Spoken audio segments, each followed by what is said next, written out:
इसके बाद फिर हजरत शेख मौलाना अब्दुल साहब ने एयरपोर्ट के अंदर जहाँ इमिग्रेशन डिपार्टमेंट होता है 3 वजीफा भी बताया था अब पुलिस अफसरों को, और फरमाया कि जो मुरीद न हो, किसी शेख ने उसके लिए तजवीज न किया हो, आज मुसलमान है, वो 3 वजीफा पढ़ सकता है और दूसरे को भी ये वजीफा बता सकता है। इसके लिए खिलाफत की शर्त नहीं, जो मुसलमान आपका दोस्त हो आप उसे बता सकते 3 वजीफा, उसकी बरकत से फिर आगे वो बढ़ जाएगा।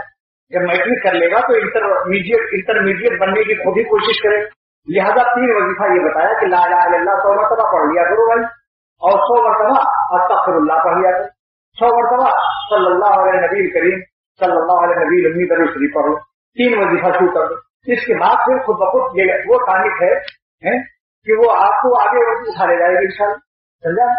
एक आप कर लेगा, ये आपको खुद उड़ा लेगा, समझा? बड़ी ताकत आएगी इंशाल्लाह अल्लाह के नाम।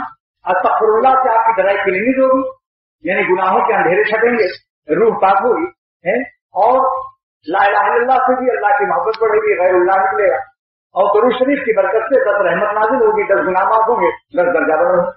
तो सब ये एक तस्वीर इसको आम कर दो।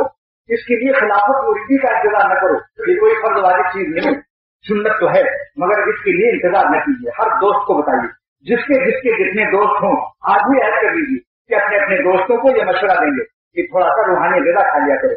खमीरा मरवारी जिसने मोती पैदा किया है, और मोती खाकर खमीरा दिल में ताकत आती है। जिसने मुर्गी पैदा किया उसके सूप के पीने वालों, जरा अल्लाह का नाम खाते हुए मुर्गी का नाम लेकर देखो कितनी ताकत आती है।